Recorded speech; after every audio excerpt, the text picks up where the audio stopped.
What's up, night people? Welcome to another edition of the Lovecraft using late night, late night with Mike.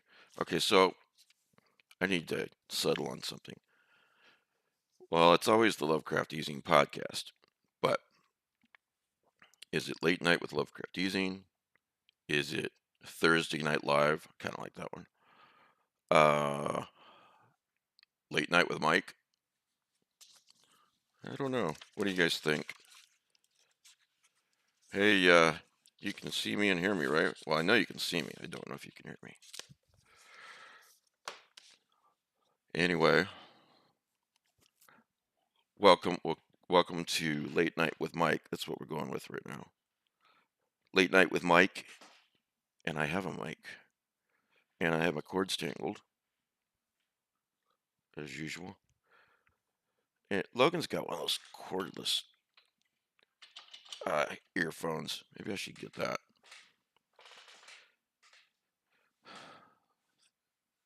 Late night. Okay, 50% one and 50% the other. Hey, Donna, Mike. Uh, so I'm Mike, Donna, and Alan. Sorry, figure out who I am. I'm one of us. I probably know you by your real name, but I don't know what that real name is right now. So if you don't want me to know, that's fine too. It's it's Stephen King. He loves these things every Thursday. So Frank, nice to meet you, Frank. If we haven't met, if we have met. All right, so I know you were, Donna. How many people were live earlier today for the my interview with Nathan Ballingrud? Oh, somebody just answered that question. Thanks, Jack. Jack says, really liked that Ballingrud interview.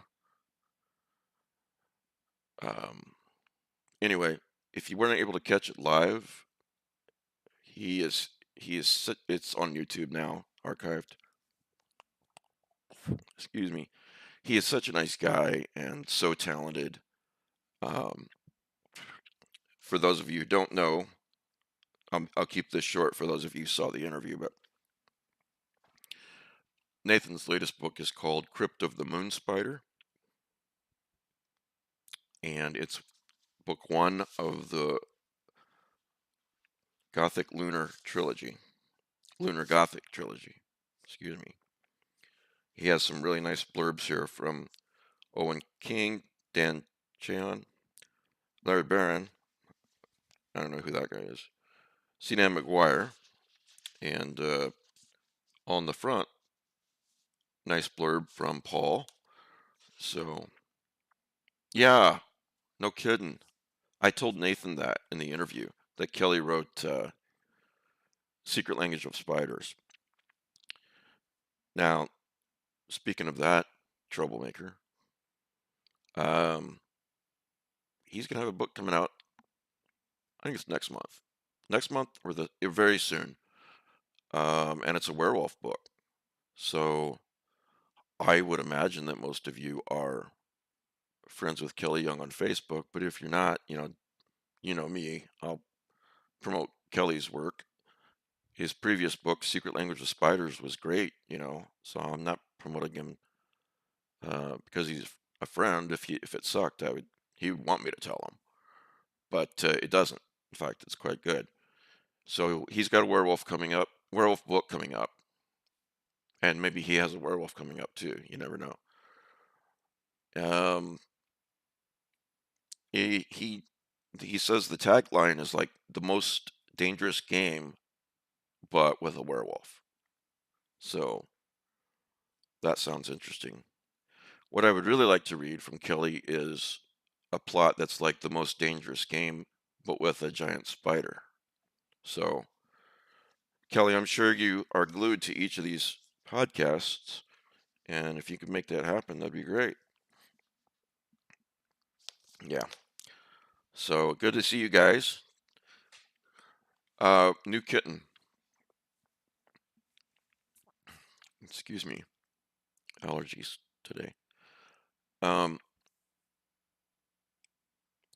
we went and picked him up in Dallas from our friend who rescues cats on Sunday night after I did the Sunday podcast. And this poor little guy, he's very sweet and but docile, but he's also petrified of everything, which is not too surprising. The thing about cats is they don't like change, even good change. Um, but he's come a long way in the last couple of days. Long way. He still wants to hide in our bedroom, which is fine. But hopefully tomorrow I'll be introducing him to the other cats, and they'll be nice to him. Um, and then once he's used to the house, I'll bring him out here to the book house. So, and I finally decided on a name. Uh, his name is Montag. So I was gonna call him Jim Nightshade, but he's just doesn't seem like a Jim. Now that I'm getting to know him, he's not a Jim. So he's Montag from Fahrenheit 451. So anyway, yeah. Uh,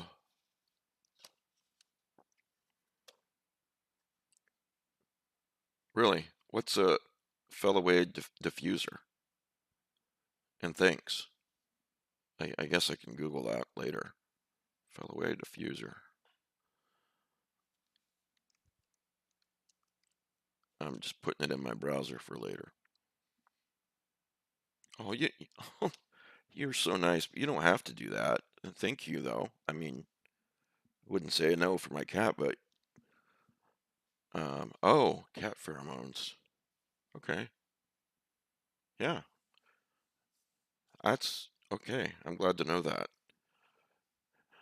Um, oh, the other thing I want to mention about Nathan, if you didn't catch today, is his last year's book was titled "The Strange," and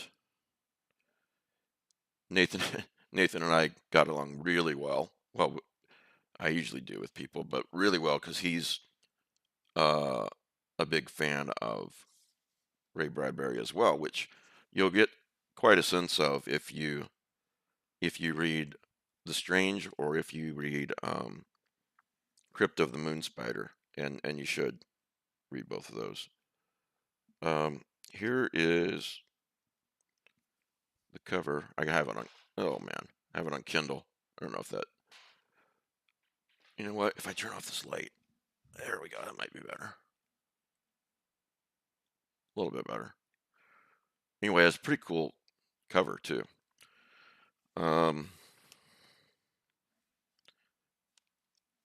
that I'm enjoying this like crazy. Seriously.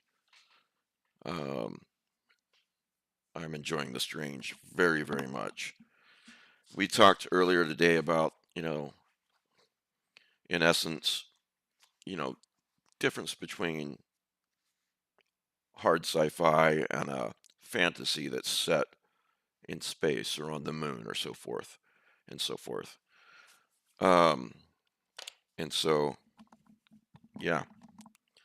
Hey, Jess. Well, thank you, Donna.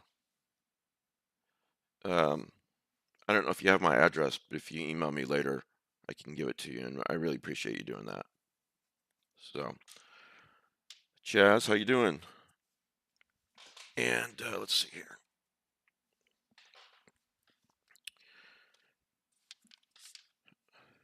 As Bilbo would say, you caught me a bit unprepared. I had, yeah, it's been a busy day. Oh, that's nice. It's been a busy day, but that's good. And of course, I take a break to go back in there and sit with Montag and make sure he's okay. Hopefully tomorrow he'll be out here or he'll be with Logan. But anyway, um, oh, here's some news. Here's some news. A review of Beetlejuice says it's an overstuffed Halloween romp. And what it boils down to, this is on Bloody Disgusting. What the interview boils down to is that the reviewer mostly liked it.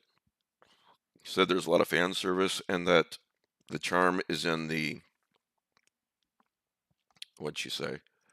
The craft on display is what gives Beetlejuice its beating heart.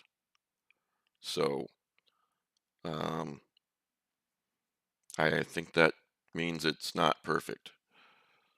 But anyway, I'm looking forward to seeing that. I don't know that I will go to I won't go to the theater. I know that for that.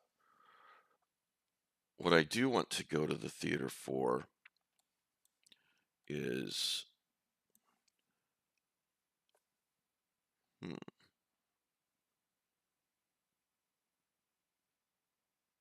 is it that or is it that? Give me one second. Huh, I don't know. There's a new movie out that's only in select markets and I completely forgot it. Well, put that in my subconscious and maybe. Do you guys remember a movie from 1989 starring Tom Hanks called The Burbs? And this is before he came back essentially in Sleepless in Seattle, and then the next year he did Forrest Gump, which elevated him into the stratosphere after that. But I think yeah, I think The Burbs is underrated. I've always really liked that movie. Um, there's nothing supernatural about it, but it's just this guy has the week off and he's going to spend it at home, kind of like the first Beetlejuice, right? Instead of going on vacation, and he's stressed, and Carrie Fisher is his wife, by the way, and he begins to suspect that dark things are happening with the new neighbors next door. And for those of you who have not seen it, you may be thinking, that sounds like a good horror movie, maybe. Well, it's not. It's complete comedy, but I love it. And anyway, uh, The Burbs, here's another bloody disgusting headline. The Burbs Kiki Palmer starring in TV series adaptation of Joe Dante's 1989 classic. Set in present day suburbia, The Burbs follows a young couple returning to the husband's childhood home. So, yeah, I mean, it's probably these days more conducive to a streaming show or whatnot. Uh, what I can't see in here is where it's going to be. Oh, Peacock. Yeah. So they'll be able to say things like, God damn it, I think that means. Um, anyway, I hope it's good or entertaining, as entertaining as the first one. Hey, Kim. And then the other thing I wanted to briefly chat about is Smile 2. Now, I thought, in a glut of horror movies where many of them aren't that good, I really enjoyed Smile. Um, I thought the jump scares were earned, the ones that were there. And it's just, yeah, it is creepy. And it's just, different, but I like where they're going with Smile 2. Quote, the synopsis is about to embark on a new world tour. Global pop sensation Sky Riley begins experiencing increasingly terrifying and inex- inexplicable events. Overwhelmed by the escalating horrors and the pressures of fame, Sky is forced to face her dark past to regain control of her life before it spirals out of control. One too many controls in that sentence, guys. By guys, I mean whoever wrote that synopsis. Uh, Drew Mary, Drew Drew Barrymore is going to be in it, and Kyle Gallner, which I don't want to ruin the first Smile for you if you haven't seen it, but I'm surprised Kyle Gallner is going to be in it. Um, he's the he's the young man, by the way, who I think he was like 15 at the time, something like that. He appeared in season 4 he first appeared in Smallville in season 4, and he only appeared in a handful of episodes, but he was basically Smallville's version of the Flash, and I thought he was pretty cool. One of my favorite moments in Smallville is the very last scene of the movie where Clark tries to get his name's Bart to stay on the farm with him because he has no family, and Bart says, "Okay, if you can catch me, I'll think about it." And it's really charming. They're like neck and neck, out off the farm and onto the road, and they're going super, super fast. Obviously, it's Superman and the Flash, right? And then Bart starts running at the same speed, but backwards. And then he goes like this. He waves at Clark, and he just takes off, leaves Clark in the dust. I saw one explanation for that, um, of him, is that basically he's as much faster than Clark as Clark is faster than humans. So I may be the only person on tonight's podcast that cares about that. Oh, Alan, did you watch the Justice Society episodes yet? It's pretty good. It's actually a pretty good TV movie if you think about it, because both episodes together are an hour and a half. Oh, you did watch it. Awesome. Awesome. That guy is the perfect Martian Manhunter. I thought he was great. Just like real calm. He's been there, done that. Um, all right, so there's Smile 2.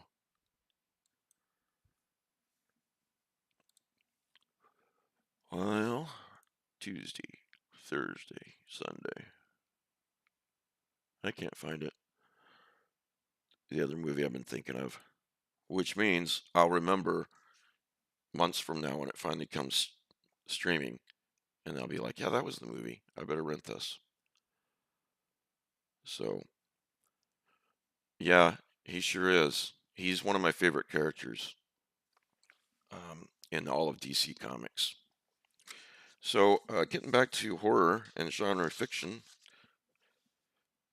I wonder how many of you have read The Dealings of Daniel Keserich by Fritz Leiber.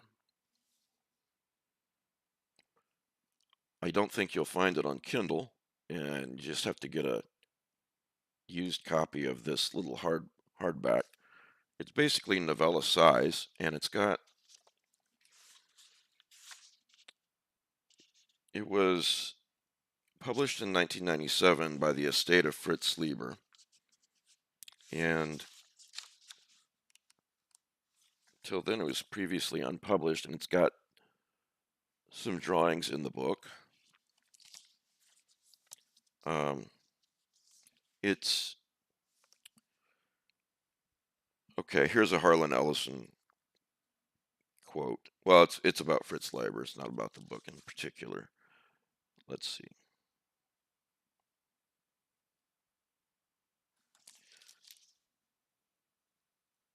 Kind of a sci-fi slash horror.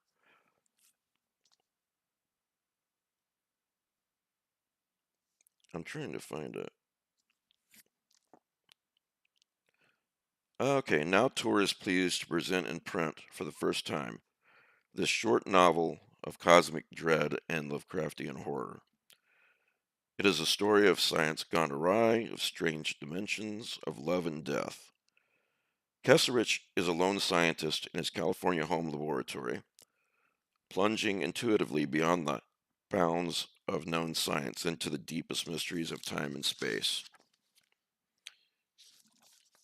What first caught my eye about this, I first came across this in an Iowa library, and I checked it out. And this is what hooked me, this first page.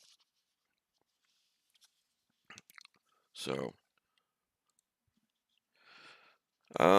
being a city dweller, I was astonished by the way the main cross street of Smithville, California, ended suddenly in the desert. I suppose that back in New York, I had unconsciously thought of streets as going on forever. If they did end, it would be in an apartment building or a river. But this one led to an ocean of sand and sage and then stopped. It was as if it said, "Go through the desert in what direction you will. There are an infinite number of directions in the desert. But watch your step, for I am done with you. I have done my work in leading you there." It reminded me of something that Keserich had once said. If we humans ever gain the power to move in a fourth dimension, our former life in three would seem as cramping as being in a narrow tunnel. And then he goes on to say, the very immensity of the desert impressed me more than I had expected. Being on the edge of the little town in Smithville seemed to me like being on the boundary between the finite and the fearful infinite. And that idea, too, made me think of Keserich. So I like it. It it's definitely worth a read. So I also got this recently. I don't know if I told you guys. Um, Scream Quietly by Charles Grant, and it's the best short fiction of Charles Grant. And this is a thick book. Again, I believe not available on Kindle. For some reason, I thought it was, but okay, now I got it. And there's some illustrations in the book too. So if you're a quiet horror fan like I am, um, you'd probably want to pick that up. Oh yeah, Sword and Sorcery, absolutely. Yeah, I agree, Kim. That's what sold me on the book. Well, sold me on checking it out of the library anyway. Then later I bought it at a uh, used book sale. And so, what's everybody up to today? Did you have a good day? Did you work? Do you have to work tomorrow? I know you do, Alan. The other thing I was going to... I'm turning into an absent-minded old man. Gift from my wife here. This is metal. If you can't read that, it says... wrong way. Can't call to mom, can't say a word. You're gonna die screaming, but you won't be heard. Yeah, I knew you'd like that, Alan. Pretty cool. So, oh, I know what it was. I know what it was. Give me 1 second. Smoke them if you got them.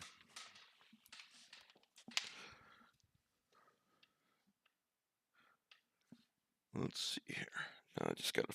Oh, there it is. Perfect. All right. This is. I talked about this a year or two back, but I don't think I've said anything about it since then.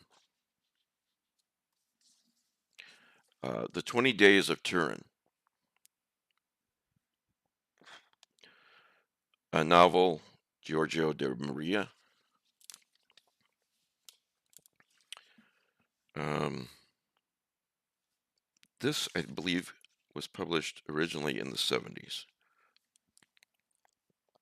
If someone knows better, let me know. This edition was published in 2017, and it's, different. As long as it's well done, different is good, right? In the spare wing of a church-run sanatorium, some zealous youths create the library, a space where lonely citizens can read one another's personal diaries and connect with like-minded souls in a dialogues across the ether. What does this remind you of? But when their scribblings devolve into the ugliest confessions of deviancy, the library's users learn too late that a malicious force has consumed their privacy and their sanity. As the city of Turin suffers a 20-day phenomenon of collective psychosis, culminating in nightly massacres that hundreds of witnesses cannot explain, the library is shut down and erased from history. That is, until a self-driven sleuth decides to investigate these mysterious events, which the citizenry of Turin fear to mention. Man, I can't read tonight. Inevitably drawn into the city's occult netherworld, he unearths the stuff of modern nightmares. What's shared can never be unshared, as many people on Twitter have found as well. Um, oh, yeah. Here's an allegory inspired by the grisly neo-fascist campaigns of its day. The 20 Days of Turin has enjoyed a fervent cult following in Italy for 40 years.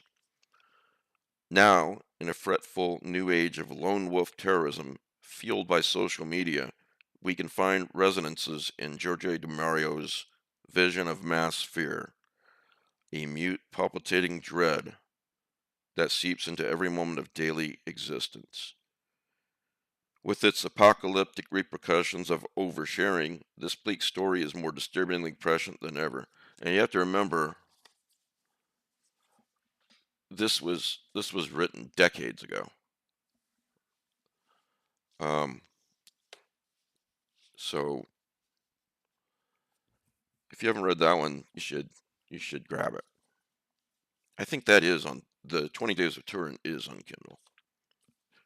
But now I wanted to ask you guys. Yeah, yeah, Alan. I want to ask you guys for future Thursday nights.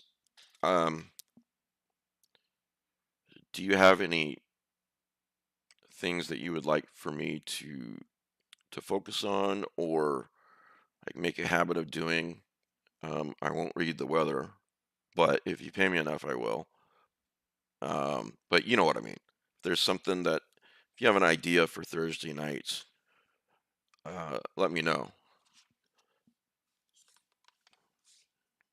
And let's see, it's lovecrafteasing@gmail.com. So I'm about to add some work, Donna. Maybe, if they sound good to you. Um, I assume everyone here has read Dark Gods, so I won't pull that one out. This one's interesting. I think I actually mentioned it recently, but This is not genre at all. It's called The Night People by Jack Finney, who did write a lot of science fiction, but there's no science fiction in this novel. This guy, if you heard me last time, I'll keep this really short. This young lawyer starts to become, hey, is this all there is to life kind of thing? And it's keeping him up at nights. And so he starts to go for walks. And then after that, mayhem, mayhem, mayhem, sort of. That which that plot reminds me a bit of A Night in the Lonesome October. Now, I'm not talking about the Roger Zelazny Night in the Lonesome October, although that is a nearly perfect book. Actually, it is a perfect book, really. Um, but I'm not talking about that one right now. I know I'm talking about Richard. Just went out of my mind.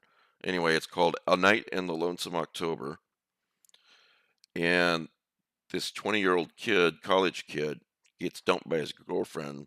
He gets a letter from her. I think it's set in the early aughts. Richard Lehman, thanks, Kim. And so he can't sleep. See, this is when all the shit happens, right? You can't sleep, and then you go for a walk. And next thing you know, you're running from cultists. But so he goes for a walk, and then he just he figures out from this walk and from subsequent walks at night that this town is really weird at night, which I really love that kind of trope. Oh, it's just a normal place, but it's not after midnight. And he runs across all these strange types of people. Some of them aren't even explained. Um, and there's not even a hellmouth. And it's yeah, as with pretty much every book that Richard Lehman ever wrote, um, it's a bit over sexualized, but that actually it's not as much as it is in some of his other books. And to be truthful, I'm not much of a fan of him in general. I like this one, and I like the Traveling Vampire Show. But I don't know. I got a special place in my heart for this one because of that trope. And he starts walking at night, and all these weird things start to happen. And he meets weird um, people that wish to do him harm, and he meets people who um, are just different, not necessarily wishing to meet. They don't mean him harm, but they're just different. And he's not the only one out there. Actually, it's got a pretty good um, synopsis from what I can remember. A Night in the Lonesome October, Richard Lehman version. All right. Oh, it's on Kindle Unlimited. There you go. All right. Everything changed for Ed that day in the fall semester when he got a letter from Holly, the girl he loved. He got a Dear John Ed letter, but it was Dear Ed. I will always cherish the times we had. All right, so it was this if his whole world had changed in a second. That night, heartbroken and half mad with despair, Ed couldn't sleep. So he decided to go for a walk. But it's a dark, scary night in the lonesome October, and Ed is not alone. There are others out there in the night, roaming the streets, lurking in the darkness, waiting to show Ed just how different his world could be. Some of them are enticing, like the beautiful girl who wants to teach Ed about the wonders of the night. Some are disturbing and threatening. Some are deadly and in search of prey. Now, when you read this, remember also that I said, this is not a great work of art, okay? But I really like that theme. And there are some legitimate chills in this book. I'm not going to tell you the most chilling one, but just remember this when you read it. The guy lights a cigarette or lights a match or something. Um, and then you'll know what scene I was talking about, what scene in the book. I mean, so there's that. And then, I mean, you guys are going to give me a big head. Just want to listen to me talk by myself. Um, oh, okay. Now, if you've been listening to the show for a long time, you might have you might have heard me mention this book. Sorry, Nocturns by John Connolly. This version is signed by John Connolly, thanks to my good friend Pete Rollick. This is I think this is a limited edition of it, but it's on Kindle. Um, there's a affordable print version, and John Connolly writes mostly mysteries, Charlie Parker mystery series, and it is very much a detective series, but there are elements of the supernatural in that series, and that's a series that you really want to start at the beginning. Um, oh, that's good. Yeah, get a signed one if you can. But these are short stories, and these are horror short stories, and there's some cosmic horror in there as well. Now, story number 4 is called The New Daughter, and they made a movie out of that one starring Kevin Costner about 15 years ago.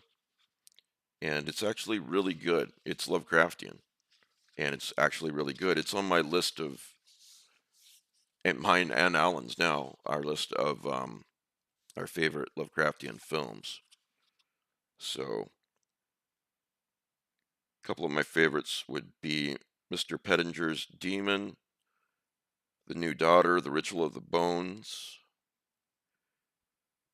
and The Shifting of the Sands. That's really good. So, if you need, if your TBR is down to 0, then there's a book you can add to it, right? What else do I have on? This is my shelf here is like some of my favorite books, and this is one of them. Over the Darkening Fields by Scott Thomas. Now hopefully Scott has said yes. I just need to have time to do it. Creating a Kindle version of this book. But the other thing is, speaking of Scott, last Sunday in October, do I have that right? We're going to do the traditional Lovecraft Easing Halloween show. Let's see here. I'm pulling up the Easing calendar. You guys can access that too.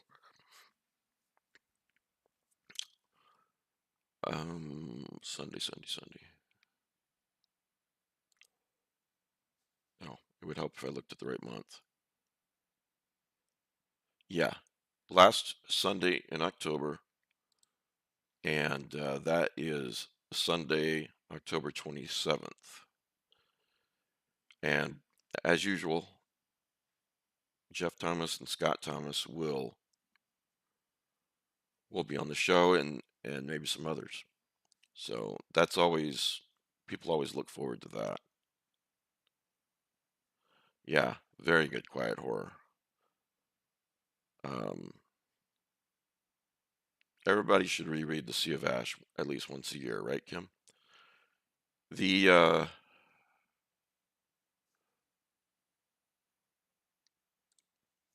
Yeah, those two guys are immensely talented. They write very different kinds of horror, though. but they're very, very talented guys. So, all right, remember that um, lovecrafteasy at gmail.com. And if you want to, and let me know your suggestions for Thursday nights. um, if you want a glimpse inside the mind of Mike Davis, you could do worse than to look at this shelf, I suppose. Here's another one you'd find on the shelf here, which I've read that book over and over since the 80s, the Dow of Pooh. And same thing, I've read this book, and I've read this book a couple of times over the years, Ishmael by Daniel Quinn. Those, of course, are both nonfiction books. Yeah, exactly, Alan. It's on Audible. I spent the credit on it once. It's good. I also spent the credit on the Dictionary of Obscure Sorrows. So, Dictionary of Obscure Sorrows is a book that I keep right over there by my easy chair, to pick up every day or so, every day or two, and read a few entries from it. So, oh really? Jeremiah says a lot of good stuff is now included with Spotify. Huh, I'll have to check that out. It's good to know. And then, if you're a big fan of weird fiction, and I know you are, probably are because you're listening to me,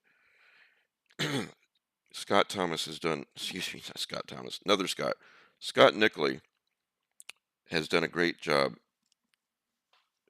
translating a lot of the works of Jean Ray, the weird fiction of Jean Ray, and they're in they're on Kindle, but they're also on these very nice paperback editions. Um, if if you want to start off with just one, and you're not sure if you'll like him or not, you want to see if you like him, I mean, then I would start off with this one, Cruise of Shadows. And like I said, it's available on Kindle as well by Jean Ray. Um, got mine signed. Not by Jean Ray, by the translator, Scott. But yeah, The Horrifying Presence, The End of the Street. Scott talks about that one a lot. These are short stories, if I hadn't said. The Gloomy Alley. Um, he's got Genre had kind of an interesting life, which you can Wikipedia that guy sometime. But if you like weird fiction, if I recommended, yeah, that one too. If I recommended, say, Dark Gods to you, and you'd never read it before and you liked it, pick up Cruise of Shadows. And yeah, here's the one that Russ is talking about right there.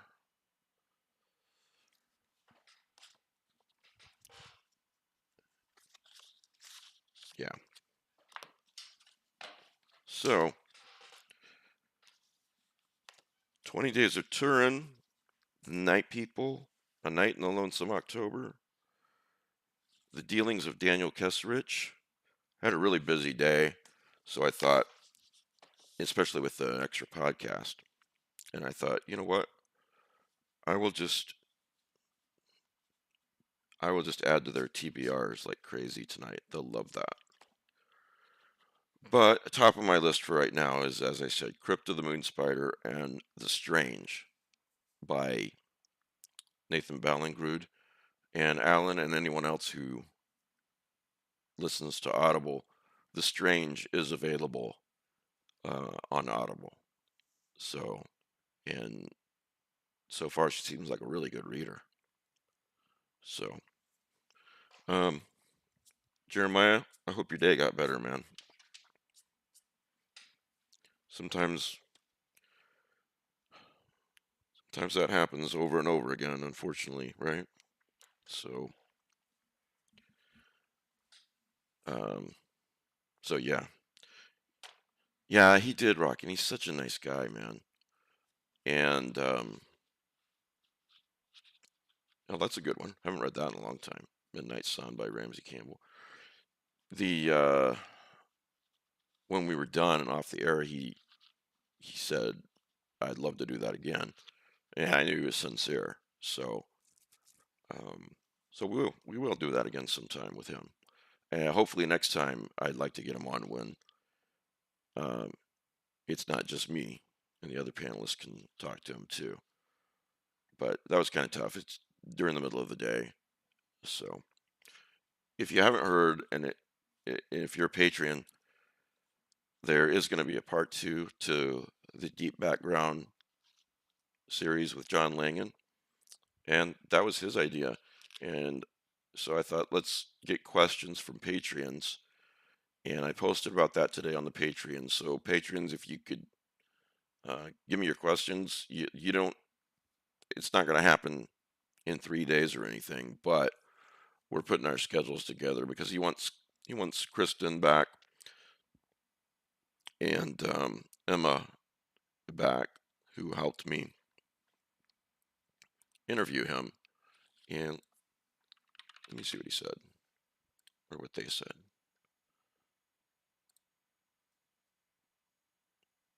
Yeah, we're just putting our schedules together. Haven't heard back from John yet, but I will since it was his idea. So, so yeah, we're gonna do a John Langan part two, and you have at least a few days, if not a week, to post your question.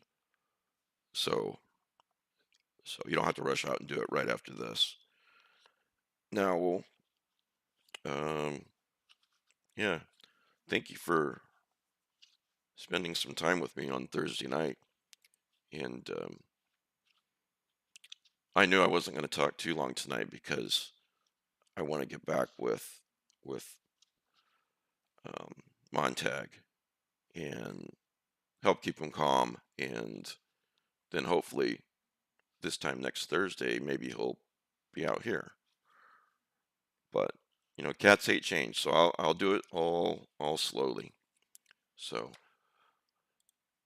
anyway, guys, don't forget to email me with any suggestions or any questions you have about Thursday Night Live or late night or whatever we decide to call it. Maybe I should do a poll.